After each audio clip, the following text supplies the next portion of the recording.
Single mom comforts billionaire CEO's crying child at wedding. When she looks up at his father, her blood runs cold. "How old are you, Miles?" The billionaire's voice was carefully controlled, but Vivian could hear the tremor beneath it. "8, her son replied proudly. "I'll be 9 in December. My birthday is December 15th. The color drained from Gabriel's face. 9 months after he'd left her. Vivian watched in terror as recognition dawned in his expression. "Is he?" Gabriel couldn't finish the question, his emerald eyes darting between the boy and the woman who had once been his everything. "Yes," Vivian whispered, the secret she'd carried for 8 years finally spoken aloud. "He's yours." Have you ever had someone from your past reappear at the worst possible moment? What would you do if you discovered that the father of your child, the man who abandoned you when you needed him most, was now worth billions and standing right in front of you? This is the story of Vivian Moreau, a single mother and struggling artist who comforted a crying child at a wedding, only to discover that the little girl belonged to Gabriel Rousseau, the man who had shattered her heart 9 years ago. But that's not the most shocking part. When Gabriel sees Vivian's 8-year-old son, he realizes something that changes everything. The boy has his eyes, his gestures, his brilliant mind. Miles is the son he never knew existed. Some encounters don't just change your evening. They shatter the carefully constructed life you've spent nearly a decade building. What happens next will force Vivian to choose between protecting her son and confronting a truth that could either heal their broken family or destroy 2 innocent children caught in the crossfire. If you've ever wondered whether some mistakes are too big to forgive, or if love can survive betrayal and years of silence, stay with me. This story will challenge everything you believe about second chances, forgiveness, and the courage it takes to risk your heart again.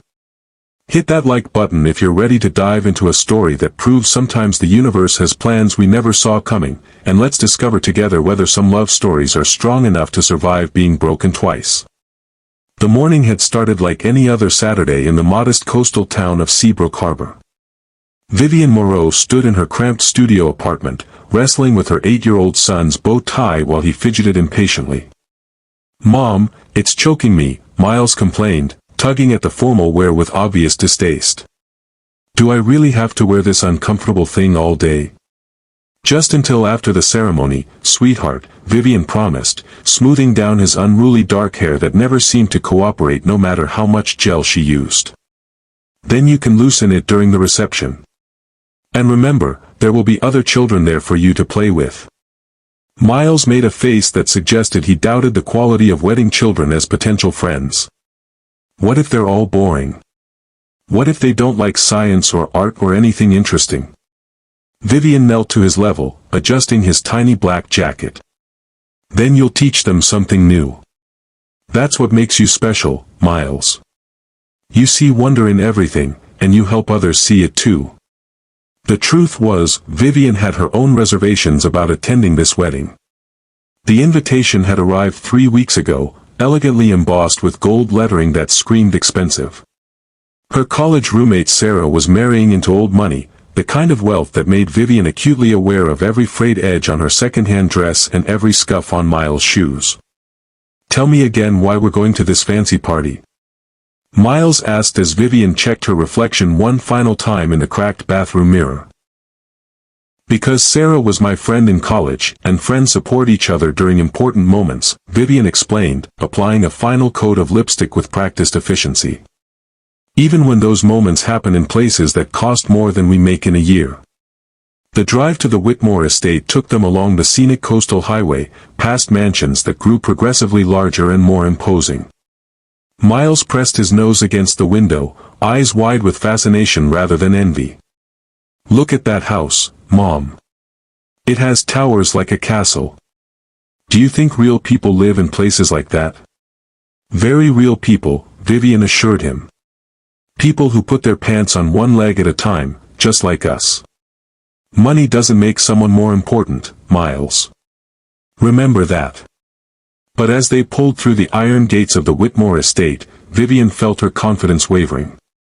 The venue was breathtaking in its opulence. Manicured lawns stretched toward dramatic cliffs overlooking the Atlantic Ocean. The main house, a sprawling Tudor Revival mansion, had been transformed into a fairy tale setting with thousands of white roses and twinkling lights. Wow, Miles breathed, and Vivian had to agree. It was like stepping into another world entirely. The ceremony was held in the estate's rose garden, with chairs arranged in perfect rows beneath an archway that must have cost more than Vivian's annual rent. She and Miles found seats near the back, close enough to participate but far enough away to avoid drawing attention to their modest attire. Throughout the emotional vows and traditional rituals, Miles remained surprisingly well behaved. He watched everything with the intense curiosity that characterized his approach to life, occasionally whispering scientific observations about the acoustics of outdoor ceremonies or the physics of flower arrangements. "The bride's dress has approximately 47 buttons," he murmured during a particularly long reading. "That's statistically inefficient for quick dressing, but aesthetically pleasing due to the repetitive pattern creating visual harmony." Vivian bit back a smile. Only her son would analyze wedding fashion through the lens of mathematics and design theory. It was during the reception that everything changed. The ballroom glittered with crystal chandeliers that cast rainbow prisms across cream-colored walls. Servers moved gracefully between guests, offering champagne and hors d'oeuvres that Vivian couldn't pronounce but tasted like heaven. She had just returned from the elegant buffet with a plate for Miles when she realized her son was no longer at their assigned table. A quick scan of the room revealed no sign of his small figure in the formal black suit. Panic fluttered in her chest. The estate was enormous, with multiple levels, outdoor terraces, and countless rooms where a curious 8-year-old could wander. She approached a server, trying to keep the worry from her voice. "Excuse me, have you seen a little boy? About this tall, dark curly hair, black suit?" The young woman shook her head apologetically. "I'm sorry, ma'am. But there are several children here tonight. Have you checked the terrace? Some of the younger guests were playing games outside earlier." Vivian thanked her and began a systematic search, moving through the crowded reception with growing anxiety. She checked the terrace, the library, even the formal dining room where some elderly guests had gathered for quieter conversation. No Miles. It was near the elaborate dessert station that she heard it. A soft sniffling coming from beneath one of the linen-draped tables. Kneeling down, Vivian lifted the heavy fabric to find not only her missing son but also a little girl in a pink ruffled dress, her face streaked with tears. Miles was sitting cross-legged beside the crying child, a small notebook open on his lap. His expression was one of gentle concern mixed with scientific curiosity. "And then the whale releases the air through its blowhole in a pattern that can be seen from space," he was explaining earnestly. "It's like nature's own fireworks show, except underwater and with marine mammals instead of explosives." The little girl hiccuped, wiping her nose with the back of her hand. She looked up at Miles with red-rimmed eyes that were the most unusual shade of emerald green Vivian had ever seen. "That's really interesting," the girl said in a voice thick with unshed tears. "But it doesn't make me feel better about the mean kids." Vivian's heart immediately went out to both children. "Hi there," she said gently, keeping her distance to avoid frightening the obviously distressed little girl. "My name is Vivian, and this is my son Miles. What's your name, sweetheart?" The child hesitated, then said in a small voice, "Luna." "Luna Rousseau." "That's a beautiful name," Vivian said warmly. "Luna, why are you hiding under here? Are you okay?" "Everyone's too loud," Luna confided, her voice barely above a whisper. "And the other kid said my dress looks like it belongs on a baby. They laughed at me when I used big words, and they said I talk funny." Miles's face darkened with indignation. "That's not true at all. Your dress is really pretty, and using big words means you're smart. Those kids are just jealous because their vocabulary is limited." Despite her tears, Luna managed a small smile. "You really think my dress is pretty?" "It's the color of cotton candy and spring flowers," Miles said with the seriousness of an art critic. And the way the fabric catches the light creates an iridescent effect that's scientifically fascinating. Vivian felt her heart melt at her son's instinctive kindness. Would you like to come out from under there, Luna? We could sit together for a while, just the three of us. Luna considered this carefully, then nodded. As she crawled out from beneath the table, Vivian got a better look at the child. Her dress was indeed expensive, probably designer, and her tiny pearl earrings were certainly real. But more than her obvious wealth, Luna radiated a loneliness that resonated deeply with Vivian's maternal instincts. Are you hungry? Vivian asked as they found a quiet corner near the windows overlooking the garden. I could get you something from the buffet. I'm not supposed to eat in my good dress, Luna said seriously. My nanny says it's improper for young ladies to risk spills during formal events. Miles looked outraged. That's silly. How are you supposed to enjoy a party if you can't even eat the food? Well, Vivian said conspiratorially, I won't tell if you won't. How about just some fruit or maybe a small piece of cake? Luna's eyes lit up with the first genuine joy Vivian had seen from her. You wouldn't tell. Cross my heart, Vivian promised, making the gesture with exaggerated solemnity. As they settled at a small table away from the main crowd, Luna gradually began to relax. Miles, with his natural gift for making others feel comfortable, started telling her about his favorite subjects in school. I love science and art, he explained, carefully cutting a strawberry into smaller pieces for Luna. Mom teaches me about color theory and how light affects pigments, and I read books about marine biology and astronomy. You know about art and science? Luna's eyes widened with admiration. I love both of those things too. My mama taught me about painting before she went to heaven, and I like to read about ocean animals. Vivian's heart clenched at the casual mention of Luna's deceased mother. Your mama sounds like she was very special. She was, Luna nodded solemnly. She painted watercolors of flowers and seahorses and jellyfish. Daddy keeps them all over our house so I can see them every day. That's beautiful, Vivian said softly. Art is how we keep love alive, even when people have to go away. Miles nodded seriously. Mom always says that art is the universal language of feelings. That's why her paintings make people happy even when they're sad. You're an artist too? Luna asked Vivian with renewed interest. I am, Vivian confirmed. I specialize in interactive installations. Art that people can touch and experience, not just look at. Like what? Luna leaned forward, fascination replacing the last traces of her earlier distress. Well, I just finished a piece for the new cultural center downtown. It's an underwater scene painted with special pigments that glow in the dark. When they dim the lights, visitors feel like they're swimming with bioluminescent sea creatures. Luna's gasp of delight was audible. That sounds like magic. It's not magic, Miles corrected gently. It's phosphorescent paint.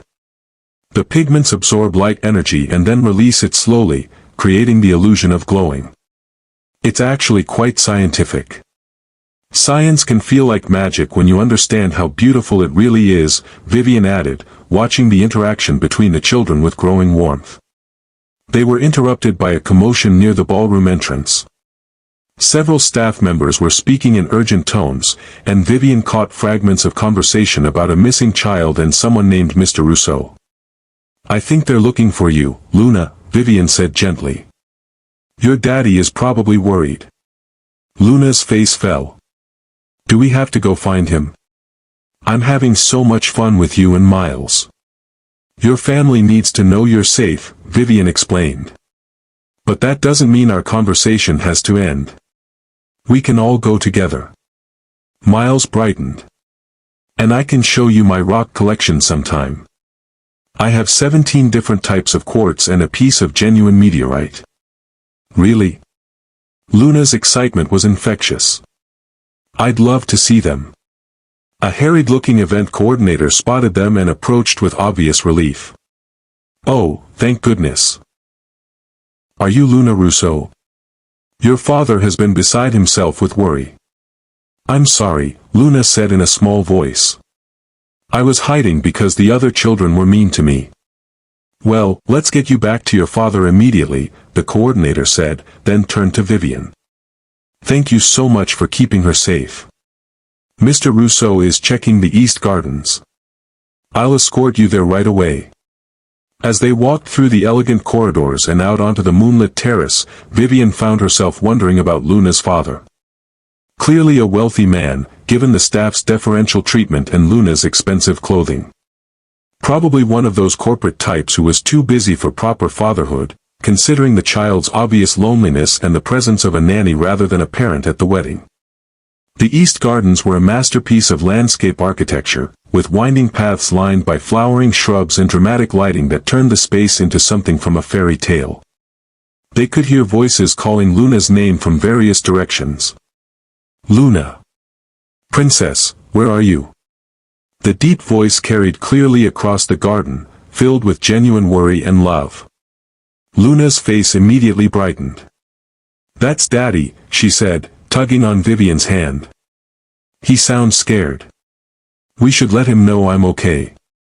They were crossing a small bridge over an ornamental pond when a tall figure emerged from behind a cluster of rose bushes. The man was silhouetted against the garden's artistic lighting, creating a dramatic shadow that obscured his features. Luna, he called, relief evident in his voice. There you are, sweetheart. I was so worried. It was only as he stepped into the full light of the terrace that Vivian's world tilted on its axis. The breath left her lungs in a painful rush, and she felt as if she might collapse right there on the elegant stonework. The man striding toward them bore little resemblance to the struggling architecture student she had once planned to marry. This Gabriel wore a perfectly tailored tuxedo that probably cost more than her monthly rent. His dark hair was now touched with distinguished silver at the temples, and his presence commanded the kind of authority that came with building an empire from nothing. But those eyes. Those impossible emerald eyes that had haunted her dreams for 9 years were exactly the same. Vivian.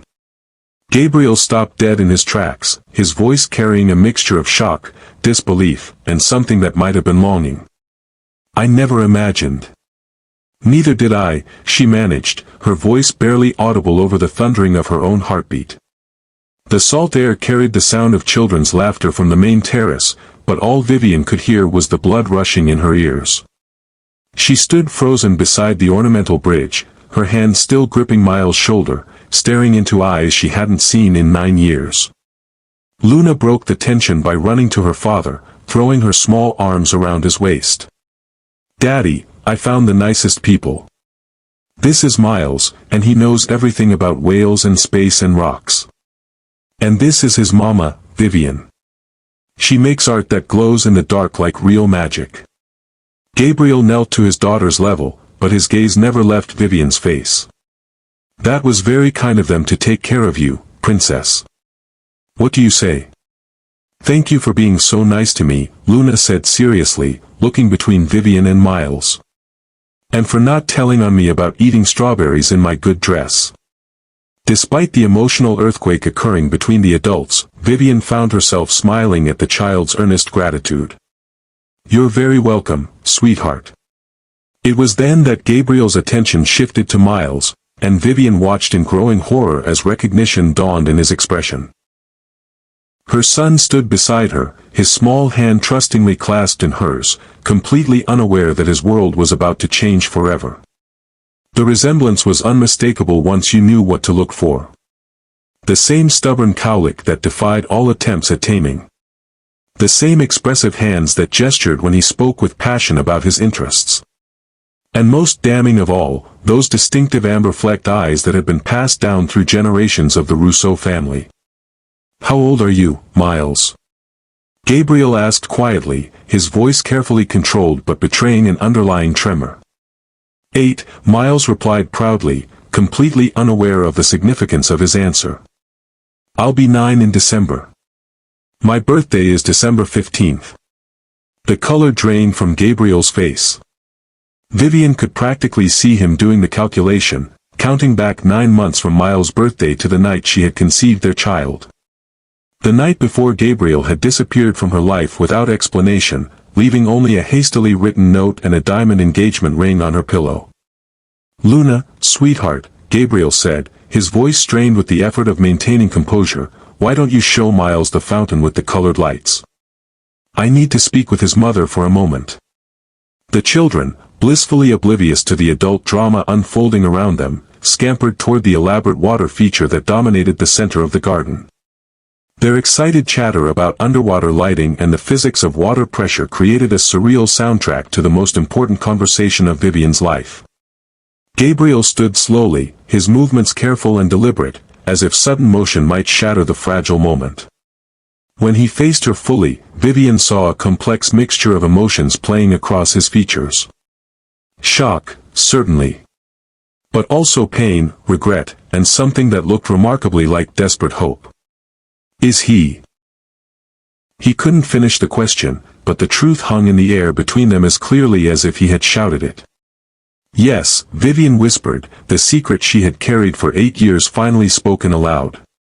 "He's yours." The admission seemed to hit Gabriel like a physical blow. He took a step backward, running a hand through his hair in a gesture so familiar it sent Vivian spiraling back through time to their tiny studio apartment, to whispered promises and shared dreams, to the morning she had awakened to find her entire future reduced to ashes. "Why didn't you tell me?" His voice broke slightly on the words. "Vivian, why didn't you tell me I had a son?" The hurt that had lived in her chest for 9 years flared to life with renewed intensity. "Tell you? You disappeared without a trace, Gabriel. One day we were planning our wedding, picking out paint colors for the nursery we dreamed of having someday, and the next you were gone. How exactly was I supposed to tell you anything? I left because," he stopped abruptly, glancing around at the other guests who might overhear their conversation. "Not here. Please. We need to talk properly, but not here." Before Vivian could respond, Luna came racing back from the fountain, her face glowing with excitement and wonder. Miles followed close behind, his own expression animated as he gestured enthusiastically. "Daddy, Miles knows everything about sea turtles," Luna announced breathlessly. "He says they navigate using magnetic fields and that some of them live for over 100 years. And they can hold their breath for 7 hours underwater. Can we go to the aquarium to see the sea turtle exhibit? Please." The casual way Luna included Miles in her plans, as if they were already family, sent an unexpected warmth through Vivian's chest even as Gabriel's sharp intake of breath reminded her of the impossibility of their situation. "We'll see, Princess," Gabriel managed, lifting his daughter into his arms with practiced ease. "But it's getting late, and you've had a very big day." "But I want to learn more about art," Luna protested, her lower lip trembling with disappointment. "Miles says his mama teaches painting classes and has a studio full of canvases that change colors depending on how you look at them." Miles nodded enthusiastically, apparently having found his perfect audience. "It's called iridescent pigment, and it works because of the way light reflects off microscopic particles embedded in the paint. Mom's working on this huge commission for the new cultural center. It's going to be the biggest interactive art installation on the entire East Coast." Gabriel's eyes widened slightly, and Vivian saw recognition flash across his features. "The Meridian Cultural Center project? That's your commission?" Vivian lifted her chin, pride overriding her discomfort at discussing her professional success with the man who had once shattered her personal life. "Yes. The unveiling is next month. I designed that building," Gabriel said quietly, his voice filled with an emotion Vivian couldn't quite identify. "Rousseau Architecture has been working on it for 3 years." The irony wasn't lost on either of them. Even in their separation, their work had been intertwined, her art destined to live within walls he had designed, neither knowing of the other's involvement until this moment. "Small world," Vivian murmured, though her heart was racing at the implications. She would be working in a building Gabriel had created, surrounded by his vision, his aesthetic choices, his artistic sensibility expressed in steel and glass. "Can we see it together?" Luna asked, looking between the adults with the hopeful innocence of childhood. "Please. Miles could show me how the color-changing paint works, and Daddy could explain the special windows he designed. Gabriel's gaze met Vivian's over his daughter's head, a silent question in his emerald eyes. She saw the longing there, the desperate desire to be part of Miles' life, and despite her reservations and the walls she had built around her heart, she found herself nodding. Perhaps, she said carefully, the word feeling both like a promise and a threat. If your father doesn't mind. I don't mind, Gabriel said quickly, perhaps too quickly. I'd welcome it. The wedding coordinator appeared at Gabriel's elbow, her expression apologetic but urgent. Mr. Rousseau, I'm so sorry to interrupt, but the best man's speech is next on the program. Mr. Whitmore is asking for you. Gabriel's jaw tightened with obvious frustration. Of course. I'd completely forgotten. He set Luna down gently and knelt to her level. Stay with Vivian and Miles, okay? I'll be right back. As he walked away toward the main reception, Vivian found herself watching the confident line of his shoulders, the easy way he moved through the crowd of obviously wealthy guests. This was Gabriel's world now. Exclusive venues, designer clothing, the kind of success that moved mountains and built cultural centers. Is your daddy very rich? Miles asked Luna with the directness that only children possessed. Luna considered the question with the seriousness of a much older child. I guess so.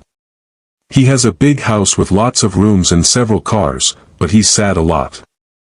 Especially since Mama went to heaven. Vivian's heart clenched at the matter-of-fact way Luna spoke about her loss. When did your mama go to heaven, sweetheart? 2 years ago, Luna said, her voice taking on the practiced tone of a child who had been asked this question many times. She was sick for a long time, but she never stopped painting. Daddy says she's still with us in all the beautiful things we see, like art and music and the way sunlight looks on water. The simple explanation, so obviously crafted to help a child understand loss, revealed a tenderness in Gabriel that caught Vivian completely off guard. The young man she had known had been brilliant but sometimes emotionally distant, so focused on his ambitious dreams that he often forgot to live in the present moment. This Gabriel had clearly learned to lead with his heart. That's a beautiful way to think about it, Vivian said gently. Your mama sounds like she was very special. She was, Luna nodded solemnly. She painted watercolors of flowers and seashells and taught me that art is how we share our feelings with the world when words aren't enough. That's why I want to learn about your glowing paint. I think Mama would like it because it brings light to dark places. The innocent comment brought unexpected tears to Vivian's eyes. Here was this motherless child, reaching out for connection through art, the same art that had been Vivian's salvation during her own darkest hours after Gabriel's abandonment. Miles, with the empathy that never failed to amaze his mother, reached out and took Luna's hand. My mama could teach you about all kinds of special paint. She knows everything about art, and she's really good at explaining complicated things in ways that make sense. Do you really think so? Luna asked hopefully. I know so, Miles said with the confident certainty of childhood. And maybe your mama is watching from heaven and she's happy that you're making a new friend who understands about art and science. Luna's face brightened considerably. You really think she can see us? Mom always says that love doesn't end just because someone goes away, Miles explained with wisdom beyond his years. So if your mama loved you, then part of her is always with you, especially when you're doing things that would make her proud. Watching her son comfort Gabriel's daughter with such natural kindness, Vivian felt a complex mix of emotions. Pride in the compassionate boy she had raised. Sadness for Luna's loss and the obvious loneliness that surrounded her despite her father's wealth. And an unwelcome recognition that these children needed each other in ways that would inevitably complicate her carefully controlled life. Gabriel's voice carried across the reception from the main terrace as he began his best man's speech. Even from a distance, his words were eloquent and heartfelt as he spoke about love, commitment, and the courage required for second chances. Love, Gabriel was saying, his voice carrying clearly across the evening air, isn't just about the easy moments when everything goes according to plan. It's about fighting for each other, especially when life tries to pull you apart. It's about believing that some connections are too precious to lose, even when circumstances make them seem impossible to maintain. His eyes found hers across the garden, and for a moment, Vivian felt as if he was speaking directly to her. The wedding guests applauded enthusiastically, but she barely heard them over the thundering of her own heartbeat. True love, Gabriel continued, his gaze still locked with hers, requires the courage to forgive, the strength to rebuild, and the faith to believe that some stories are worth rewriting, no matter how broken they might seem. When he returned to their small group a few minutes later, Luna threw her arms around his waist with obvious relief. "That was beautiful, Daddy. You made the bride cry happy tears." "Did I?" Gabriel smiled, but his attention was clearly focused on Vivian. "I meant every word." The weight of his gaze, the clear implication in his statement, made Vivian suddenly desperate for air, for space, for time to think without those familiar emerald eyes watching her every reaction. "We should probably head home," she said, reaching for Miles' hand with perhaps more urgency than the situation warranted. "It's getting late, and tomorrow is a school day." "But we just found each other," Luna protested, her lower lip trembling with genuine distress. "I don't want to say goodbye yet. Can't we stay a little longer?" Miles looked equally disappointed. "Can Luna come see our house sometime? I could show her my rock collection and my books about marine biology. And she could meet Poseidon." "Poseidon?" Gabriel asked, raising an eyebrow. "Our cat," Vivian explained automatically. Miles named him after the god of the sea because he's blue-gray and has these incredibly expressive eyes that seem to understand everything. "Like the ocean in a storm," Miles added helpfully. "He's really smart and likes to watch Mom paint. Sometimes he tries to help by walking across the wet canvases, but Mom says that's called collaborative art." Despite everything, despite the emotional chaos of the evening, Gabriel laughed. It was a rich, warm sound that sent an unwelcome flutter through Vivian's chest and reminded her of late nights in their tiny apartment when they would laugh until their sides hurt over the smallest things. "He sounds like quite the artistic collaborator," Gabriel said, his eyes crinkling at the corners in a way that made him look younger, more like the man she had once loved.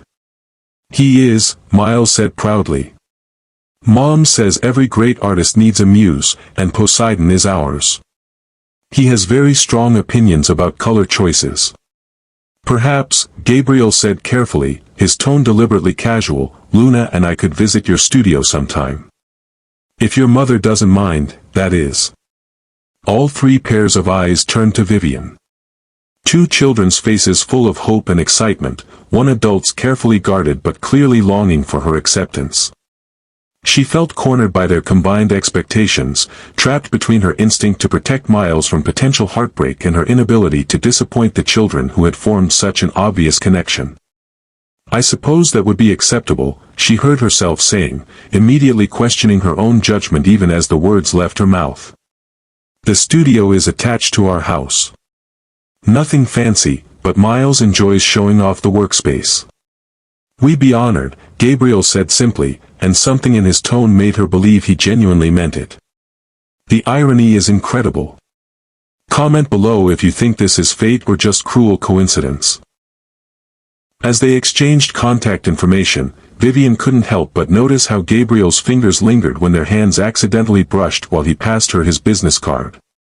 The familiar electricity was still there, dormant but not dead, waiting beneath the surface of their polite conversation like embers that could burst into flame with the slightest provocation.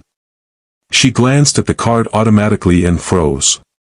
The address listed was for a property she knew intimately. The old Meridian Estate, a stunning oceanfront mansion that had been abandoned for years before someone had obviously invested a fortune in its restoration. "You restored the Meridian house?" she asked, unable to hide her surprise. 2 years ago, Gabriel confirmed, watching her reaction carefully. "After Isabel died, Luna needed a fresh start. Somewhere with room to heal, to grow. The house spoke to me when I first saw it." Vivian knew exactly why. The Meridian Estate had been her favorite location for plein air painting during their time together. She had spent countless afternoons there, capturing the way light played across the weathered walls, the romance of the overgrown gardens, the majesty of the ocean stretching endlessly toward the horizon. Gabriel had often joined her, content to sketch architectural details while she painted, both of them dreaming of the day they might own such a place together. "It's beautiful," she said simply, though her mind was reeling with the implications. He had bought and restored a place that held memories of their happiest times together. Whether consciously or not, Gabriel had surrounded himself with echoes of what they had once shared. "Perhaps you could see it again," Gabriel said quietly, his voice carefully neutral but his eyes betraying a deeper hope. "The gardens have been completely restored. I think you'd approve of what the landscape architect achieved." The invitation hung between them, loaded with possibility and danger in equal measure. Vivian found herself nodding before her rational mind could intervene with all the reasons why spending time at their old special place was a terrible idea. "Perhaps," she agreed, her voice barely above a whisper. As they finally prepared to part ways, Luna and Miles making elaborate plans to text each other as soon as they got home, Vivian felt as if she was walking away from more than just a chance encounter. Whether she was walking towards something wonderful or away from it remained to be seen. "Mom," Miles said as they drove home through the quiet coastal roads, the wedding reception fading behind them like something from a dream, "I really like Luna. She's smart and she listens when I talk about science, and she knows lots about art because of her mama who's in heaven. She seems like a lovely girl," Vivian agreed carefully, trying to keep her voice steady despite the emotional turmoil churning in her chest. "And her daddy seems nice too," Miles continued with the innocent perception that sometimes unnerved her. "He didn't treat me like a little kid when I told him about the phosphorescent algae in the harbor. He actually asked really good questions, like he was genuinely interested in learning." Vivian's hands tightened on the steering wheel. "Mr. Rousseau is very intelligent. He's always been good at understanding complex concepts and making others feel heard." "Have you known him for a long time?" Miles asked, his voice carrying that intuitive quality that suggested he sensed undercurrents he didn't fully understand. How could she possibly explain that Gabriel wasn't just someone she had known, but the love of her life who had abandoned her? The father Miles had never known existed. The man whose absence had shaped every decision she had made for the past 9 years. "We knew each other before you were born," she said finally, opting for the simplest version of a very complicated truth. "But we lost touch for many years. Like Grandma Rose and her college friend who found each other on Facebook after 30 years. Something like that, yes." Miles seemed satisfied with this explanation, returning his attention to the passing scenery and the streetlights beginning to flicker on as dusk settled over their small coastal town. But Vivian's mind was racing, already anticipating the conversation she would inevitably need to have with Gabriel, the decisions that lay ahead, the careful ways she would need to navigate this minefield of past secrets and present complications. Her phone buzzed with a text message as they pulled into their driveway. Gabriel's name on the screen made her pulse quicken with a mixture of anxiety and something she didn't want to examine too closely. "Thank you for tonight," the message read.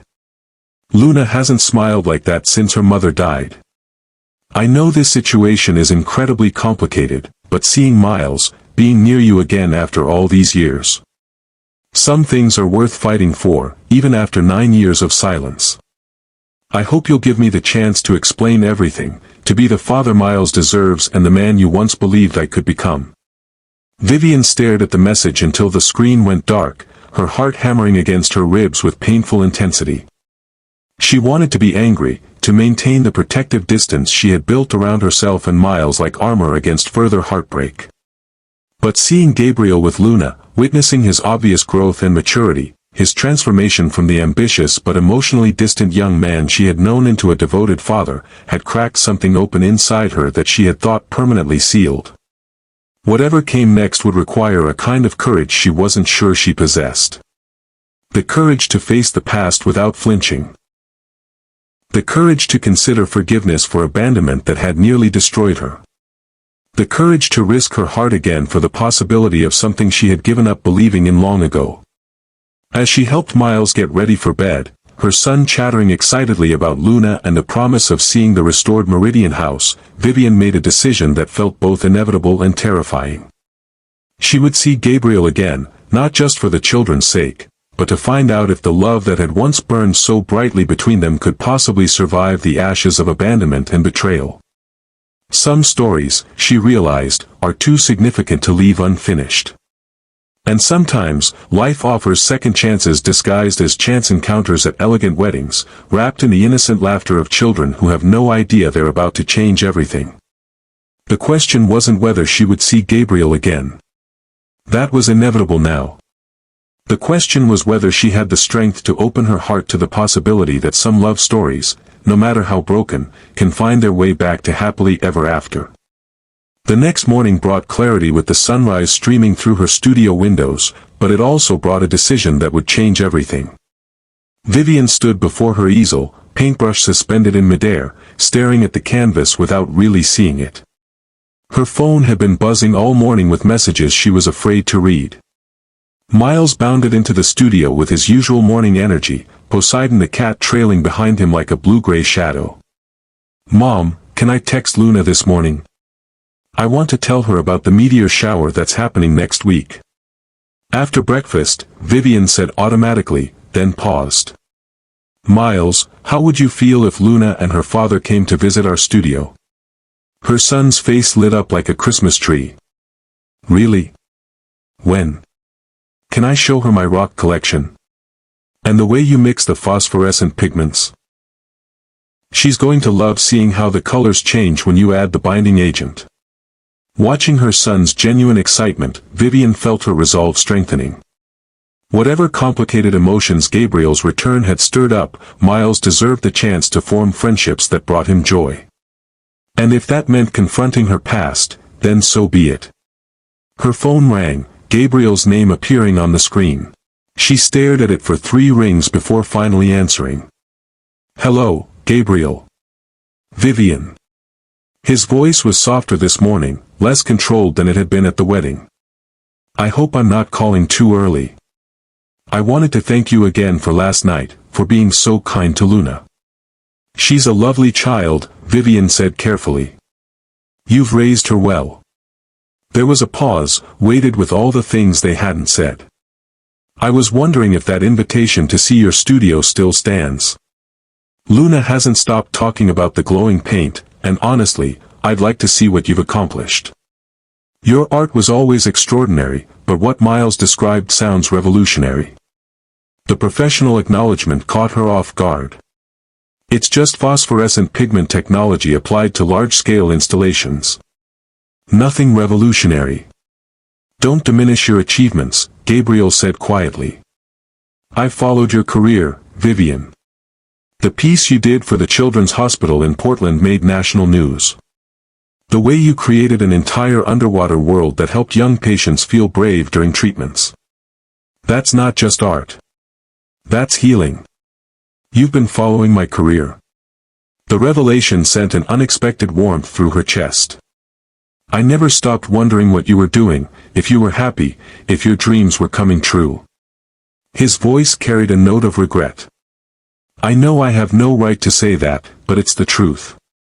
Vivian closed her eyes, feeling the walls she'd built around her heart beginning to crack. "You could come this afternoon if you want. Miles gets home from school at 3:30. "We'll be there," Gabriel said, and she could hear the smile in his voice. "Thank you, Vivian, for giving us this chance." After she hung up, Vivian spent the rest of the morning in a frenzy of preparation that she told herself was purely professional. She organized her paint supplies, arranged her completed canvases for optimal viewing, and tried to see her modest studio through the eyes of a man who now commanded architectural empires. The studio occupied the converted garage behind their small craftsman bungalow, with north-facing windows that provided perfect natural light and enough space for her larger installations. It wasn't fancy, but it was functional and filled with the tools of her trade. Miles arrived home from school in a whirlwind of excitement, immediately changing out of his school clothes and into his designated studio outfit, paint-stained jeans and a t-shirt that proclaimed, "Science is art in motion." "When are they coming?" he asked for the 5th time, carefully arranging his rock collection on the small table near the window. Do you think Luna will like my meteorite? It's only small, but it's real. Mr. Henderson at the Natural History Museum verified its authenticity. I'm sure she'll be fascinated, Vivian assured him, making final adjustments to the lighting on her current work in progress. They arrived precisely at 4 o'clock. Gabriel drove a sleek black sedan that whispered money without being ostentatious, and when he emerged from the driver's seat, Vivian felt her breath catch. Dressed in dark jeans and a simple white button-down shirt, he looked more like the man she had once loved and less like the intimidating billionaire from the wedding. Luna practically bounced out of the car, her eyes wide with excitement as she took in the charming disorder of their property. The house needed paint and the garden was more wildness than design, but there was something undeniably warm and welcoming about the place that money couldn't buy. It's perfect, Luna breathed, taking in the wind chimes hanging from the porch and the painted stepping stones that led to the studio door. It looks like a place where magic happens. Science happens, Miles corrected with a grin, but Mom says science and magic are basically the same thing when you understand them properly. Gabriel paused at the studio entrance, his expression shifting as he took in the space Vivian had created.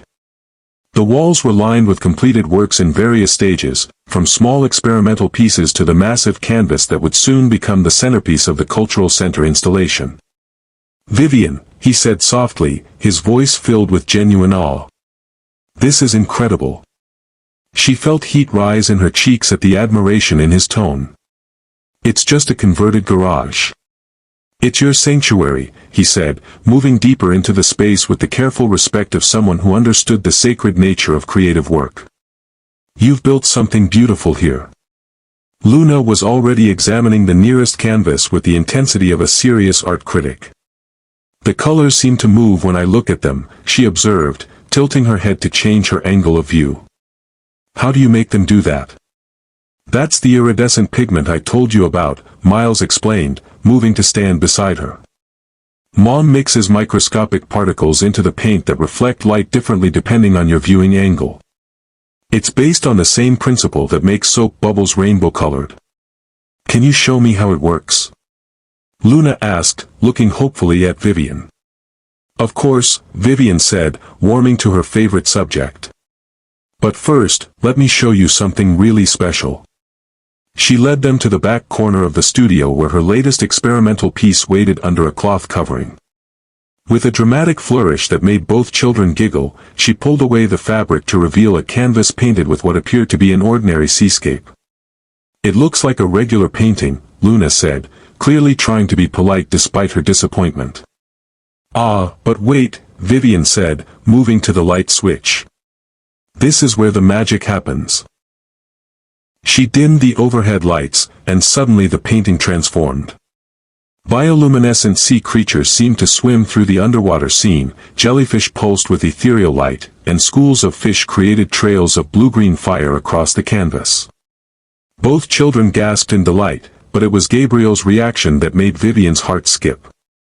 He stared at the painting with an expression of wonder that reminded her of the young man who had once watched her work for hours, fascinated by the alchemy of turning pigment and canvas into emotion. How is this possible? He asked, moving closer to examine the technique. Phosphorescent pigments mixed with traditional oils, Vivian explained, falling into the easy rhythm of teaching. The phosphorescent particles absorb light energy during normal illumination and release it slowly when the lights are dimmed. The effect lasts for several hours before needing to be recharged. It's like the painting comes alive, Luna whispered, her face glowing in the soft emanation from the canvas. That's exactly the effect I'm going for, Vivian said, pleased by the child's intuitive understanding. Art should be experiential, not just visual. When people interact with the piece at the cultural center, they'll feel like they're diving into an actual ocean ecosystem. Gabriel's eyes met hers across the dimmed studio. The building will be perfect for this. I designed the main gallery with variable lighting specifically to accommodate innovative installations. The realization that he had unknowingly been preparing the perfect space for her vision sent a shiver through Vivian. Even separated by years and misunderstanding, they had been working toward the same goal. Can we see more? Miles asked eagerly. Can Luna try mixing some colors? For the next hour, Vivian found herself in her element, teaching both children the basics of color theory while Gabriel watched with quiet attention. Luna proved to have an instinctive understanding of how colors interacted, while Miles approached the process with scientific precision, carefully documenting each mixture in a notebook. Your mama would be proud, Vivian told Luna as the little girl successfully created a shimmering purple that seemed to contain hidden depths. You have a natural gift for this. Do you really think so? Luna asked, her face glowing with pleasure at the praise. I know so, Vivian assured her. Art isn't just about technique. It's about seeing the world in a way that others might miss and then sharing that vision. Gabriel had been unusually quiet during the art lesson, but Vivian was acutely aware of his presence. Several times she caught him watching her with an intensity that made her hands tremble slightly as she demonstrated brush techniques. When Poseidon made his appearance, stalking regally into the studio and immediately claiming Luna's lap, the children were entranced. He really does have ocean eyes, Luna marveled, gently stroking the cat's blue-gray fur. And look how he watches everything. It's like he's studying the art. He's my quality control supervisor, Vivian said with a smile. If Poseidon doesn't approve of a piece, I know I need to keep working on it. That's actually quite logical, Gabriel observed. Animals often perceive things humans miss. Their reactions can be excellent indicators of emotional resonance. As the afternoon progressed, Vivian found herself relaxing despite her earlier anxiety. Gabriel seemed genuinely interested in her work, asking thoughtful questions about her process and the evolution of her technique. More importantly, he was wonderful with both children, encouraging their curiosity without overwhelming them with adult concerns. It was Luna who innocently provided the opening Vivian had been both dreading and anticipating. Miles, why don't you have a daddy? She asked with the directness that only children possess. I mean, I know everyone has a daddy somewhere, but where is yours? The question hung in the air like a live wire. Miles looked suddenly uncertain, glancing between his mother and Gabriel with obvious confusion. I do have a daddy, Miles said carefully. But he went away before I was born. Mom says he didn't know about me. Gabriel's sharp intake of breath was audible in the sudden silence. Vivian felt her heart rate accelerate as she realized the moment of truth had arrived whether she was ready for it or not. Why didn't he know? Luna persisted with innocent curiosity. Don't daddies usually know when they're going to have babies? Sometimes, Vivian said carefully, grown-ups make mistakes. Sometimes they leave before they realize how much they're going to miss. Gabriel's eyes were fixed on her face with laser intensity. She could practically see him processing the implications, understanding that this conversation was about more than theoretical absent fathers. But what if the daddy came back? Luna asked hopefully. What if he said he was sorry and wanted to be a real daddy now? Would that be okay? Miles considered this with his characteristic seriousness. I guess it would depend on whether he was really sorry and whether he would promise not to leave again. The innocent wisdom in her son's words hit Vivian like a physical blow. Out of the mouths of babes came the question she had been avoiding. What if Gabriel was genuinely sorry? What if he had changed enough to be the father Miles deserved? I think, Gabriel said quietly, his voice carefully controlled, that any man who had a chance to be your father would be the luckiest person in the world, Miles. You're an extraordinary young man. Something in his tone made Miles look up sharply, his amber eyes studying Gabriel with new attention. Do you really think so? I know so, Gabriel replied, and Vivian heard the emotion he was trying to suppress. You're brilliant and kind and curious about everything. Those are the qualities that make life an adventure. The moment was interrupted by Luna's excited gasp. Oh. Miles, look at Poseidon. He's sitting on your daddy's business card. Everyone turned to look at the cat, who had indeed positioned himself directly on top of Gabriel's business card where it lay on the work table. Poseidon regarded them all with typical feline disdain, as if to say that his choice of resting spot was obviously the most logical option available. "Maybe he's trying to tell us something," Luna said with 5-year-old certainty. "Mama always said animals know things before people do." Gabriel's eyes met Vivian's across the studio, and she saw hope there mixed with fear and desperate longing. The weight of unspoken truths and hidden connections seemed to fill the space between them. "Perhaps," Vivian said carefully, "it's time for some honest conversations. What would you do in Vivian's position? Would you give him a second chance after 9 years of silence? Let me know in the comments what you think she should do next." The children, sensing the shift in adult energy, quietly busied themselves with cleaning paintbrushes while Vivian and Gabriel stood facing each other across the studio that had become the setting for the most important conversation of their lives. "The Cultural Center project," Gabriel said finally, his voice low enough that the children couldn't overhear. "When I saw your name on the Artist Selection Committee's recommendation, I thought it was a coincidence. A cruel joke, maybe. I never imagined you were here, in Seabrook Harbor. I moved here after," Vivian said simply. "After you left. I needed somewhere quiet to heal, to start over. The art community here is small but supportive. It seemed like a good place to raise a child alone." The words hit their mark.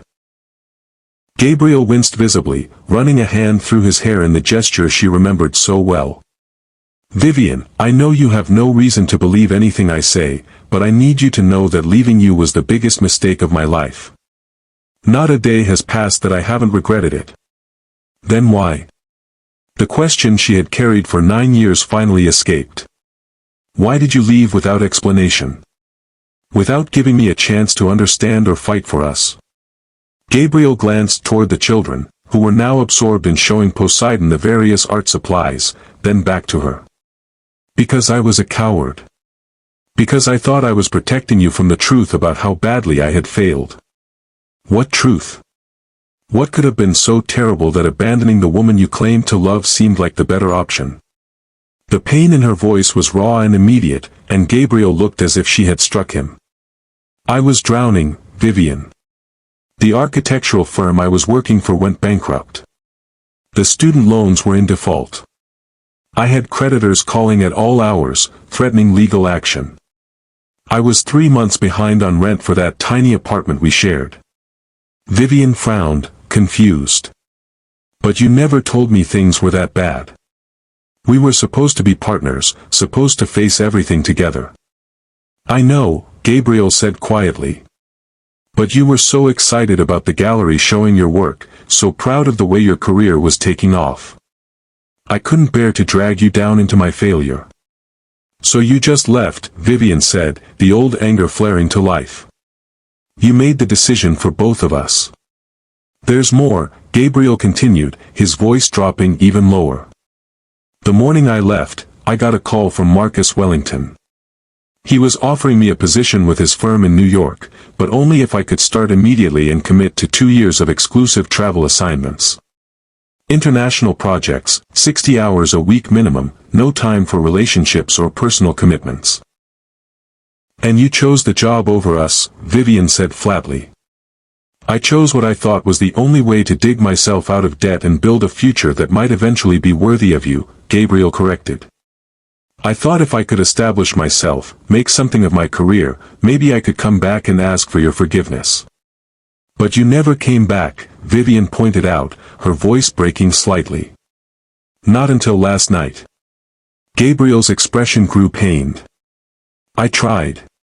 8 months later, when I had steady income and had paid off the worst of the debts, I came back to Seabrook. But you were gone. The landlord said you'd moved out suddenly, left no forwarding address. I spent weeks trying to track you down." Vivian stared at him in shock. "You came back." "I went to your mother's house. She told me you had moved to California, that you were engaged to someone else, that you were finally happy and I should leave you alone." Gabriel's voice was barely audible. "She said the kindest thing I could do was stay out of your life permanently." "My mother told you I was engaged?" Vivian felt the blood drain from her face. I never dated anyone for 2 years after you left. I was pregnant, Gabriel. Pregnant and alone and barely keeping my head above water. The revelation hit Gabriel like a physical blow. He actually staggered backward, his face going white. Pregnant, he repeated, the word barely a whisper. You were pregnant when I left, and I never knew.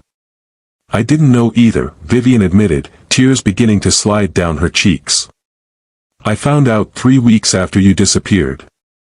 3 weeks of morning sickness before I finally understood why I felt so terrible all the time. Oh God, Gabriel breathed, sinking onto the paint-splattered stool beside her easel. Vivian, I'm so sorry. I'm so incredibly sorry. The children had stopped their exploration of art supplies and were watching the adults with growing concern. Luna tugged on her father's sleeve.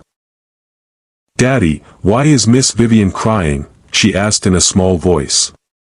Did we do something wrong? No, Princess, Gabriel said, his voice thick with emotion. Sometimes grown-ups cry when they're talking about sad things that happened a long time ago. Miles approached his mother with the protective instinct that had characterized him since he was tiny. Mom, are you okay? Do you want me to make you some tea? I'm okay, sweetheart, Vivian managed, wiping her eyes and forcing a smile. Mr. Rousseau and I were just discussing some things that happened before you were born. But Miles was studying Gabriel with new intensity, his precocious mind clearly working to process the emotional undercurrents in the room. Were you friends with my mom before I was born? Gabriel's eyes met Vivian's, a silent question passing between them. How much truth were they prepared to share? How much could an 8-year-old understand about adult mistakes and their consequences? We were very good friends, Gabriel said carefully. But then I had to go away for work, and we lost touch with each other. That's sad, Luna observed with the straightforward empathy of childhood. But now you found each other again, like in the stories Mama used to read me. The ones where people get separated but love brings them back together. The innocent observation hung in the air, weighted with possibilities and complications that the children couldn't possibly understand. Luna's right, Miles said suddenly, his voice gaining confidence. Maybe this is like one of those stories. Maybe finding each other again means something important. Vivian felt her carefully constructed walls continuing to crumble under the combined assault of Gabriel's obvious remorse and the children's innocent wisdom. The anger that had sustained her for 9 years was slowly being replaced by something more dangerous. Understanding. And underneath that, the terrifying possibility of hope. I should probably take Luna home, Gabriel said quietly, recognizing that emotions were running too high for productive conversation. But Vivian, could we continue this discussion? Soon. There's so much more I need to tell you, so much I need to explain. Yes, she heard herself saying. We need to talk properly. Without the children. There are things that need to be said. As Gabriel and Luna prepared to leave, promising Miles they would see him soon, Vivian felt as if she was standing at the edge of a cliff. Everything in her life was about to change, and she wasn't sure if she was brave enough to jump. Thank you, Gabriel said as they reached his car, his voice for her ears only. For letting us into your world today. For giving me a chance to see what an incredible mother you've become. Miles is a good kid, Vivian replied. He deserves to know where he comes from. Gabriel's sharp intake of breath told her he understood the implication. When you're ready to tell him the truth, I'll follow your lead completely. His emotional well-being comes first, always. As they drove away, Luna waving enthusiastically from the back seat while Miles waved back from the studio doorway, Vivian realized that her carefully ordered life had just been turned completely upside down. That evening, as she helped Miles with his homework, her son seemed unusually thoughtful. Mom, he said finally, looking up from his math worksheet. Do you think Mr. Rousseau is lonely? The question caught her off guard. Why do you ask? He looked sad when he talked about going away for work, Miles observed with the perceptiveness that sometimes unnerved her. And Luna said he's been sad since her mama went to heaven. But when he was looking at your paintings today, he seemed happy. Really happy, like the sadness went away for a while. Out of the mouths of babes, Vivian thought, feeling her heart constrict with a mixture of love for her intuitive son and confusion about her own feelings. Sometimes grown-ups carry sadness for a long time, she said carefully. But that doesn't mean they can't be happy again. Do you think he could be happy here? With us? Miles asked with the directness that cut straight to the heart of the matter. Vivian looked into her son's amber eyes, Gabriel's eyes, and felt the future shifting around them like sand in an hourglass. I don't know, sweetheart, she admitted. But maybe it's time to find out. The next few days passed in a blur of anticipation and anxiety. Gabriel texted regularly, sharing photos Luna had drawn of their studio visit and updates on his daughter's enthusiasm for making art like Miss Vivian. Each message was carefully respectful, asking permission rather than assuming welcome, but Vivian could sense the underlying current of hope and determination. It was Miles who provided the catalyst for their next meeting, innocently mentioning during dinner that Luna's father had promised to show them the cultural center building where Mom's art would live. When did he promise that? Vivian asked. When we were cleaning paintbrushes, Miles replied matter-of-factly. He said the building has special windows that change the light throughout the day, and he thought you'd want to see how your installation will look at different times. The professional consideration behind Gabriel's offer touched her despite her reservations. He was right, of course.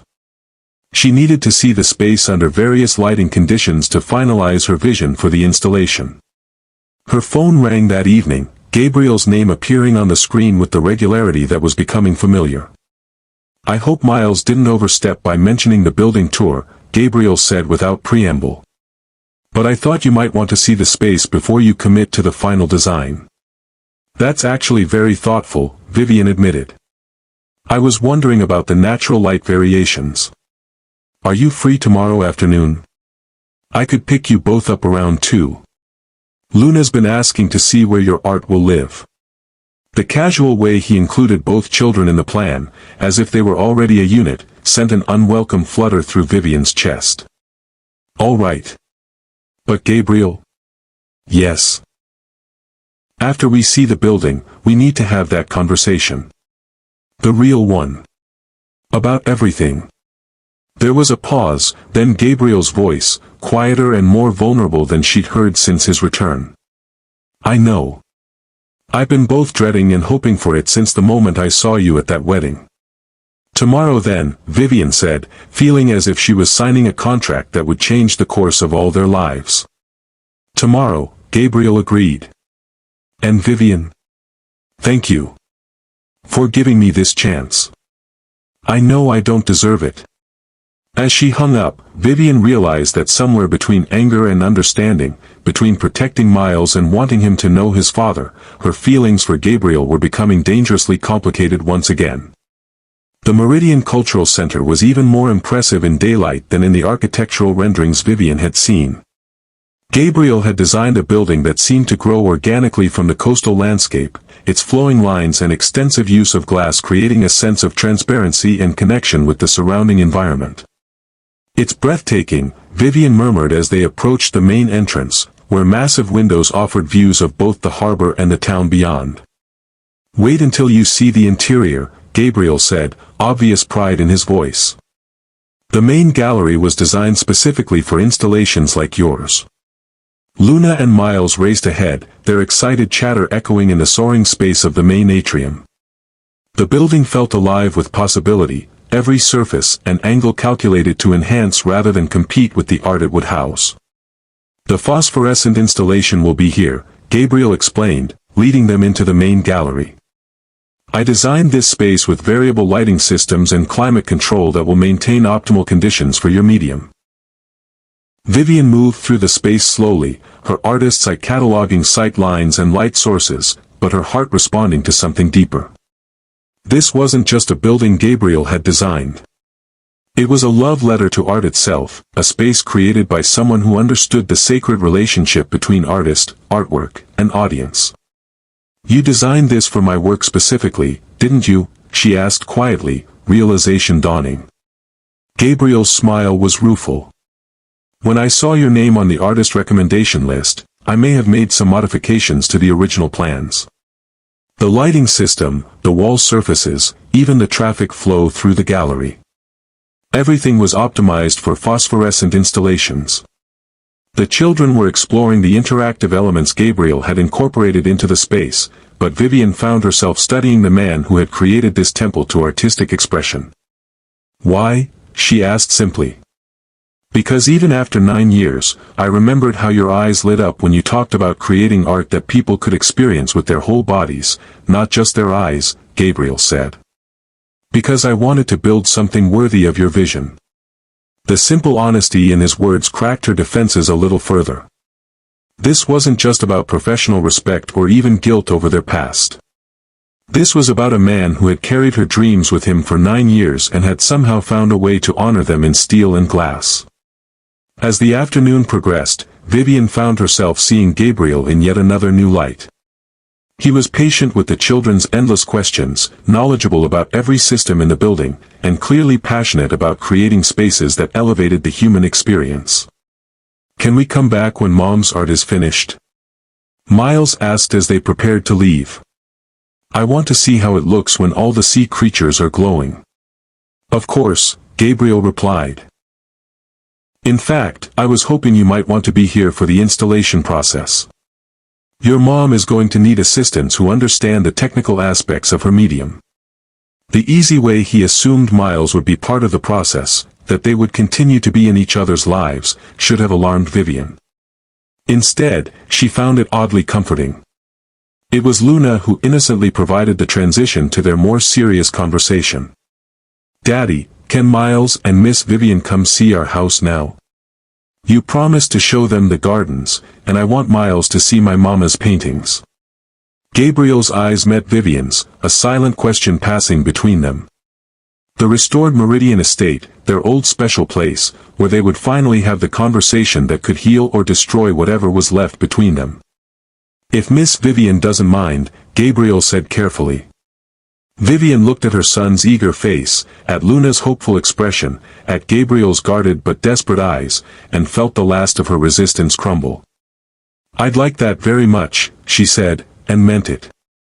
The drive to the Meridian estate took them along the familiar coastal road, past the rocky overlooks where she and Gabriel had once picnicked and dreamed of their future together. As they approached the gates, Vivian felt her breath catch. The mansion had been transformed from the romantic ruin she remembered into something that honored both its historic grandeur and modern functionality. Gabriel had preserved the essential character of the building while making it a home suitable for raising a child. Welcome back, Gabriel said quietly as they walked through the front gardens where Vivian had once painted. I hope you approve of what we've done with the place. She did more than approve. She felt as if Gabriel had taken their shared memories and transformed them into something beautiful and lasting. The gardens were exactly as they should be, wild enough to maintain their natural beauty but cultivated enough to be safe for a child to explore. Inside, the house was a perfect blend of historical preservation and contemporary comfort. Luna's artwork was displayed alongside what were obviously her mother's watercolors, creating a gallery of family memory that was both heartbreaking and beautiful. She painted these? Vivian asked, studying a delicate watercolor of the view from the main windows. Isabel was incredibly talented, Gabriel said, his voice soft with remembered love. She taught Luna that art was how we capture moments and feelings so they never disappear completely. The generous way he spoke about his late wife, without jealousy or defensiveness, revealed yet another layer of the man Gabriel had become. He had learned to love without possessiveness, to honor the past while remaining open to the future. As the children explored the house and grounds, chattering excitedly about secret passages and hidden reading nooks, Gabriel led Vivian to the terrace where they had once spent countless afternoons planning their life together. This is where I wanted to bring you, he said, gesturing toward the view of the ocean that stretched endlessly toward the horizon. This is where I've come every day for 2 years, thinking about what I would say if I ever had the chance to see you again. And what did you decide you would say? Vivian asked, settling onto the stone bench where they had once watched sunsets and made promises they were too young to keep. Gabriel sat beside her, careful to maintain distance while still being close enough for private conversation. That I love you. That I've never stopped loving you. That leaving you was the worst mistake of my life, and that if you gave me the chance, I would spend the rest of my life proving that I'm worthy of the gift you are. The words hung between them like a bridge that could either support them or send them both tumbling into the chasm of their complicated past. Love wasn't enough 9 years ago, Vivian said quietly. What makes you think it would be enough now? Because I'm not the same man who left you, Gabriel replied. Because losing you taught me that success means nothing without someone to share it with. Because becoming Luna's father showed me what it means to put someone else's happiness before your own ambition.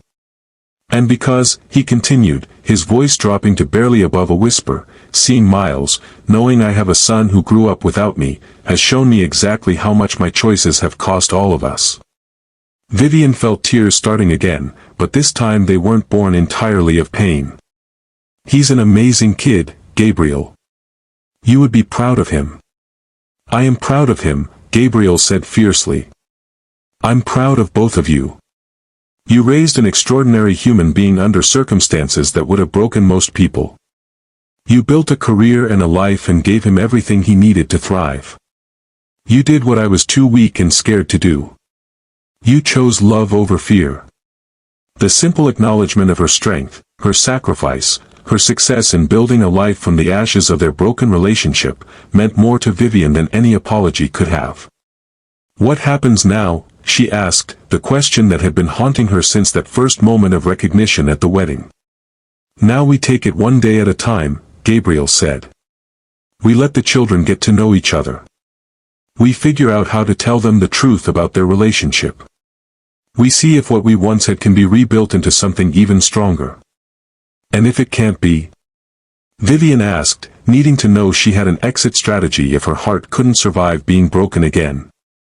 Then we find a way to be the best possible parents to both our children, Gabriel said simply. Because they deserve that much, regardless of what happens between us. The mature, thoughtful response was so different from the impulsive young man she had once known that Vivian felt another piece of her resistance crumble. From the gardens came the sound of children's laughter, Luna and Miles having discovered some new wonder to explore. Their easy friendship, the way they instinctively looked out for each other, suggested possibilities that both excited and terrified Vivian. I'm scared, she admitted finally, the words spoken so quietly that Gabriel had to lean closer to hear them. So am I, he replied, his voice equally soft. But maybe that's okay. Maybe being scared means we understand how precious this chance is. As the sun began to set over the ocean, painting the sky in shades of gold and rose that would have been perfect for one of her phosphorescent installations, Vivian felt something shift inside her chest. Not forgiveness, not yet. But the possibility of forgiveness. The first tentative step toward a future she had never dared to imagine. The weeks that followed their visit to the Meridian estate fell into a rhythm that felt both natural and surreal. Gabriel and Luna became regular fixtures in their lives, with studio visits that evolved into shared dinners, homework sessions where Gabriel helped Miles with advanced mathematics, and weekend adventures that felt increasingly like family outings. Vivian watched these interactions with a mixture of wonder and terror. Gabriel had clearly meant what he said about proving himself worthy of their trust. He showed up consistently, kept every promise he made to the children, and demonstrated a patience and maturity that the younger Gabriel had lacked entirely. More unsettling was the way her own feelings were evolving. The anger that had sustained her for 9 years was gradually being replaced by something more complex and infinitely more dangerous. She found herself looking forward to Gabriel's arrival each day, noticed herself paying more attention to her appearance when she knew he was coming, caught herself watching his hands as he helped Miles with a difficult problem or listened to Luna's animated storytelling. It was during one of these domestic interludes that the truth finally came out, not through any carefully planned revelation, but through the innocent observation of two children who had grown impossibly close. They were working together on a science project about hereditary traits, Luna and Miles comparing their physical characteristics to those of their parents. The assignment required them to create a family tree showing how traits were passed down through generations. "It's funny," Luna said thoughtfully, holding up a hand mirror beside Miles' face. "We have the same eyes. Not the same color, but the same shape. See? They both turn up at the corners when we smile." Miles studied their reflections with scientific interest. "And we both have this little freckle in the same place," he observed, pointing to a spot just below his left ear. "That's really unusual for non-related people." Vivian, who had been preparing dinner while listening to their conversation, felt her blood freeze. Gabriel, who was reviewing blueprints at the kitchen table, looked up sharply. "We have the same hands too," Luna continued, placing her small palm against Miles'. "Long fingers and square nails. My mama used to say I had artist hands just like Daddy." The innocent words hung in the air like a revelation waiting to be born. Miles looked from Luna to Gabriel, his brilliant mind clearly working to process the implications of what Luna had observed. "Mr. Rousseau," Miles said slowly, his voice carefully controlled in the way that meant he was thinking very hard about something important. "Luna and I seem to share a lot of physical traits for people who aren't related." Gabriel set down his blueprints, his expression growing serious as he realized the moment of truth had arrived without warning. "What do you think that might mean, Miles?" Miles was quiet for a long moment, his amber eyes moving between Gabriel's face and Luna's, cataloging similarities with the methodical precision that characterized his approach to everything. "In genetics," he said finally, his voice growing stronger with conviction, "when two children share multiple inherited traits, it usually means they have a common biological parent." The simple, scientific explanation of their relationship landed in the kitchen like a small bomb. Luna looked confused, not fully understanding the implications, while Miles stared at Gabriel with growing certainty. "Are you my father?" Miles asked, the question direct and unflinching. Vivian felt her heart stop. This wasn't how she had planned to handle this revelation. There were supposed to be careful conversations, gradual preparation, professional guidance on how to help children process complex family dynamics. Gabriel looked at Vivian, clearly asking permission to answer honestly. She found herself nodding, knowing that the moment for careful planning had passed. "Yes," Gabriel said quietly, his voice steady despite the emotion Vivian could see in his eyes. "I am your father, Miles." Luna gasped, her face lighting up with sudden understanding. "That means Miles is my brother?" "My real brother?" "Half-brother," Gabriel corrected gently. "You have the same father but different mothers." Miles was very quiet, processing this information with his characteristic thoroughness. When he finally spoke, his question caught both adults off guard. "Why didn't you want me?" The pain in those 5 words hit Gabriel like a physical blow. He immediately moved from his chair to kneel in front of Miles, bringing himself to the boy's eye level. "I did want you," Gabriel said fiercely. "I wanted you more than anything in the world. I just didn't know you existed." "But you left Mom," Miles pointed out with devastating logic. "If you loved her, why did you leave?" Gabriel glanced at Vivian, who nodded encouragingly. "Because I made a terrible mistake," Gabriel said. "I thought I was protecting your mother from my problems, but instead I hurt her and I missed the chance to be your father from the beginning." "What kind of problems?" Miles asked, his scientific mind needing all the data to reach a conclusion. "I was broke and scared and too proud to ask for help," Gabriel explained with brutal honesty. "I thought if I went away and became successful, I could come back and be worthy of your mother's love. But by the time I realized how wrong I was, you had both disappeared." Miles considered this explanation with the gravity of a judge weighing evidence. "Mom says everyone makes mistakes, but what matters is whether you learn from them and try to do better." "Your mother is very wise," Gabriel said softly. "Have I learned from my mistakes?" "I hope so." "Am I trying to do better?" "Every single day." Luna, who had been listening to this exchange with growing excitement, suddenly threw her arms around Miles. "I always wanted a brother," she declared. "And now I have the best brother in the whole world." Miles hugged her back, but his eyes remained fixed on Gabriel. "If you're really my father, does that mean you'll stay this time? Or will you leave again when things get hard?" The question that cut to the heart of everything. Gabriel reached out slowly, giving Miles the chance to pull away, and when the boy didn't retreat, placed his hands gently on his son's shoulders. "I will never leave you again," Gabriel said, his voice thick with emotion. "Not for any reason. You have my word." "Promises can be broken," Miles said with the painful wisdom of a child who had learned early that adults don't always keep their word. "You're right," Gabriel acknowledged. "But some promises are more important than others. This is the most important promise I will ever make, and I will spend the rest of my life proving that you can trust me to keep it." Miles studied his father's face for a long moment, then asked the question that made Vivian's heart break and heal simultaneously. "Could you teach me about architecture? And maybe help me with my advanced math homework? Mom's really good at art and English, but she says math makes her brain hurt." Gabriel's smile was brilliant through his unshed tears. "I would love that more than anything in the world." The family meeting that followed was unlike anything Vivian had experienced. They gathered in the living room, all four of them, to discuss what this revelation meant for their future. Luna was ecstatic about having a brother, chattering endlessly about all the things they could do together now that they were officially family.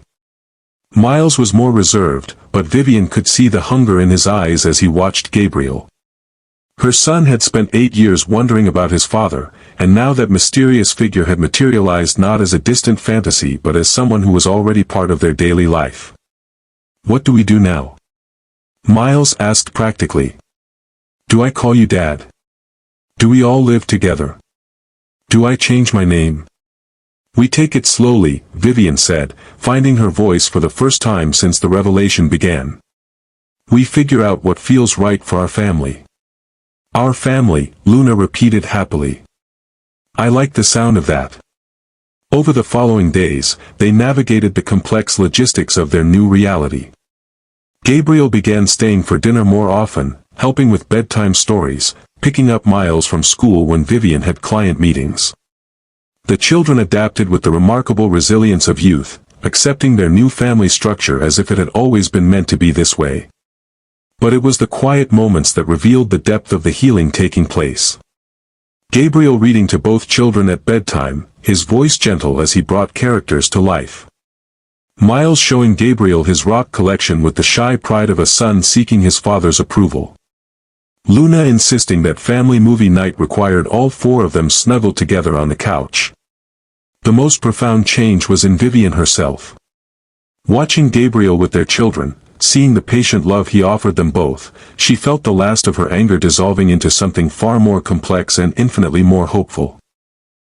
It was during the installation of her phosphorescent piece at the cultural center that everything finally came together. The months of preparation culminated in a week of intensive work, with Gabriel overseeing the technical aspects while Vivian painted the final details of what would become her masterpiece. "The lighting system is perfectly calibrated," Gabriel reported on the final day of installation. "The phosphorescent elements will charge optimally during normal viewing hours and provide a spectacular display when the lights are dimmed." Vivian stepped back to survey her completed work. The installation covered an entire wall of the main gallery, depicting an underwater ecosystem so lifelike that visitors would feel as if they were diving into the ocean itself. During normal lighting, it appeared to be a beautiful but conventional seascape. When the lights dimmed, magic happened. "Can we see it?" Luna asked, bouncing with excitement. "Can we see the glowing fish?" "Of course," Vivian said, moving to the lighting controls. "But remember, this is the first time we'll see the complete effect. I'm as nervous as you are." As the lights gradually dimmed, the transformation began. Bioluminescent sea creatures seemed to swim through the painted water, jellyfish pulsed with ethereal light, schools of fish created trails of blue-green fire across the wall, and in the center of it all, a magnificent whale moved through the depths with ancient grace. The children gasped in delight, but it was Gabriel's reaction that made Vivian's heart soar. He stared at her work with an expression of pure wonder, his eyes reflecting the soft glow of the installation. "Vivian," he breathed, "it's the most beautiful thing I've ever seen." "It's like swimming with real sea creatures," Miles said, reaching out as if he could touch the glowing fish. "It's better than real," Luna declared with 5-year-old certainty. "It's like seeing the ocean's dreams." The poetry in Luna's words brought tears to Vivian's eyes. This was what she had always hoped to achieve with her art. Not just beauty, but wonder. Not just skill, but magic that touched the soul. "The dedication plaque," Gabriel said quietly, drawing her attention to a small bronze marker mounted beside the installation. "I had it made based on what you told me about your artistic philosophy." Vivian read the inscription with growing amazement, dedicated to the transformative power of art and the healing light that emerges from darkness. "May all who experience this installation remember that beauty can be found in the depths, and that some lights shine brightest when the world grows dim." "You remembered," she whispered, overwhelmed by the thoughtfulness of the gesture. "I remember everything about you," Gabriel said softly, his words for her ears alone. "Every dream, every hope, every beautiful thought you've ever shared with me." The public unveiling of the installation took place on a crisp October evening, with the entire community gathered to celebrate the completion of the cultural center. Vivian stood with Gabriel and the children, watching as visitors experienced her work for the first time. The reaction was everything she had hoped for and more. Children pressed close to the wall during the lighting transitions, their faces glowing with wonder. Adults stood in reverent silence as the installation revealed its secrets. Art critics who had traveled from major cities to cover the opening spoke in hushed tones about a new frontier in interactive installations. But it was the moment when an elderly woman touched the wall gently and whispered, "It's like my late husband's descriptions of deep-sea diving during the war," that Vivian knew she had achieved her true goal. Art that connected people to something larger than themselves. "You did it," Gabriel said as they watched the crowds move through the gallery. "You created something that will touch lives for generations."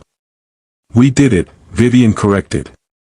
"This building, this space, the way the light interacts with the installation. None of this would have been possible without your vision." Gabriel's eyes found hers in the dim glow of the gallery lighting. "I think we make a good team." The simple statement carried implications that went far beyond professional collaboration. They had proven they could work together, support each other's dreams, create something beautiful and lasting. The question was whether they could translate that success into the personal realm. That question was answered 3 weeks later, during what had become their traditional Sunday morning walk along the beach with the children. Miles and Luna had run ahead to examine tide pools, their laughter carrying on the salt breeze. "Vivian," Gabriel said, stopping suddenly and taking her hands in his. "I need to ask you something, and I need you to know that your answer won't change my commitment to being Miles' father or Luna's devoted parent." Her heart began to race as Gabriel dropped to one knee on the sand, pulling out a small velvet box that made her breath catch. "9 years ago, I asked you to marry me with a ring I could barely afford and promises I was too immature to keep," he said, his voice steady despite the emotion in his eyes. "Today, I'm asking you again, not because I'm successful or wealthy, but because I've learned that none of that matters without love." He opened the box to reveal not a flashy diamond, but a simple band set with a phosphorescent stone that seemed to glow with inner light. "I had this made from elements found in bioluminescent algae," Gabriel explained. "Because you taught me that the most beautiful light comes from living things, and because you've brought light to every dark corner of my life." Tears were streaming down Vivian's face as she looked at the ring, at the man kneeling before her, at their children who had stopped their exploration to watch with obvious delight. "I'm not asking you to forget the past," Gabriel continued. "I'm asking you to believe in our future. To trust that some love stories are strong enough to survive being broken and emerge even more beautiful." "Yes," Vivian whispered, then louder, "Yes, Gabriel. Yes to all of it." As Gabriel slipped the ring onto her finger, Miles and Luna came running, whooping with joy as if this had been their plan all along. "Does this mean we're really going to be a family?" Luna asked, throwing herself into Gabriel's arms. "We already are a family," Miles said with his characteristic wisdom. "Now we're just making it official." The wedding took place 6 months later at the restored Meridian estate, with the ocean providing a backdrop that seemed to bless their union. Luna served as flower girl while Miles walked his mother down the aisle, both children beaming with pride at their roles in bringing their parents together. Vivian wore a simple dress that shifted color in the changing light, a subtle nod to her artistic medium, while Gabriel's eyes never left her face as she approached. The vows they exchanged were promises born of experience rather than naive hope, commitments made by people who understood the weight of the words they spoke. "I promise to choose love over fear," Vivian said, her voice clear and strong. "To trust in our future while honoring our past. To build a life with you that honors both our dreams and our responsibilities." "I promise to be worthy of the gift you are," Gabriel replied. "To put our family first in all decisions. To love both our children as the precious miracles they are, and to love you with the maturity and devotion you deserve." When they kissed to seal their union, the children cheered, and even Poseidon, who had been appointed as ring-bearer, seemed to approve with a dignified purr. The reception that followed was a celebration not just of marriage, but of healing, forgiveness, and the power of second chances. Guests marveled at the phosphorescent decorations that transformed the garden into a wonderland when the sun set, creating an atmosphere that was both magical and deeply meaningful. But it was the speech Gabriel gave as the evening wound down that revealed the true depth of their journey. "Love," he said, his arm around Vivian as their children played in the garden with their friends, "isn't just about finding the right person. It's about becoming the right person. 9 years ago, I thought love meant never having to face your fears. I've learned that real love means facing them together." He looked directly at Vivian, his eyes soft with the kind of love that comes from truly knowing someone. "Vivian taught me that some lights shine brightest in the darkness, and that the most beautiful art comes from transforming pain into something that heals others. She saved me in every way a person can be saved." A year later, their family had settled into a rhythm that felt both natural and miraculous. The cultural center had become a destination for art lovers from around the world, with Vivian's installation serving as the centerpiece of what critics called a new renaissance in experiential art. Miles had adapted to having a father with the resilience that characterized everything he did, though he still occasionally asked Gabriel to promise he wouldn't leave, needing the reassurance that only time and consistency could provide. Gabriel never failed to give that promise, understanding that trust once broken required infinite patience to rebuild. Luna had blossomed under Vivian's maternal influence, her natural artistic talent nurtured by someone who understood the sacred relationship between creativity and healing. She often spoke to her mother's portrait, sharing stories about her new mama and the wonderful big brother who taught her about science. The greatest transformation was in Gabriel himself. Success, which had once driven him to desperate measures, became simply a tool for creating beauty and supporting his family. The driven young man who had once been willing to sacrifice love for ambition had evolved into someone who understood that love was the only success that mattered. On a spring evening, as they worked together in the studio that had been expanded to accommodate 4 people and 1 very opinionated cat, Vivian reflected on the journey that had brought them to this moment. "Do you ever regret it?" Gabriel asked, noticing her thoughtful expression. "The years we lost? The pain we went through?"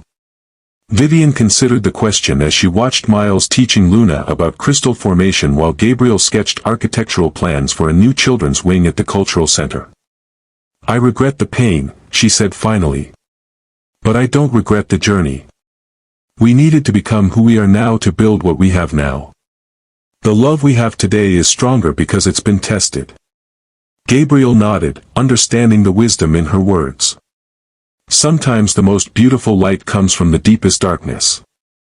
"And sometimes," Vivian added, watching their children work together with the easy affection of siblings who chose to love each other, "the most precious gifts come disguised as second chances." As the sun set over the ocean beyond their windows, Casting the studio in the golden light that had always been Vivian's favorite time to paint, she felt a deep sense of completion. Not because their story was over, but because she finally understood that some stories don't end. They transform, evolve, become something richer and more complex than their original authors ever imagined. Their love story had been broken, yes. But from those broken pieces, they had built something stronger, more beautiful, and infinitely more precious than what they had lost. They had learned that forgiveness is not about forgetting the past, but about choosing to write a different future. Most importantly, they had shown two children that families can be created from love rather than just biology, that mistakes can be overcome with patience and commitment, and that sometimes the greatest gifts come from the courage to try again. The phosphorescent elements in Vivian's latest painting began to glow as the natural light faded, creating an underwater scene that seemed to pulse with life. Miles and Luna pressed closer to watch the transformation, their faces glowing in the soft emanation. "It's like magic," Luna whispered, as she did every time. "It's better than magic," Miles replied, echoing his mother's favorite saying. "It's science that teaches us about wonder." Gabriel moved to stand behind Vivian, his arms encircling her waist as they watched their children discover beauty in the everyday miracle of art and light and love. "What are you thinking about?" he asked softly. "About how some stories have the most beautiful endings," Vivian replied, leaning back against his chest. "And how sometimes what we think is an ending is really just the beginning of something even better."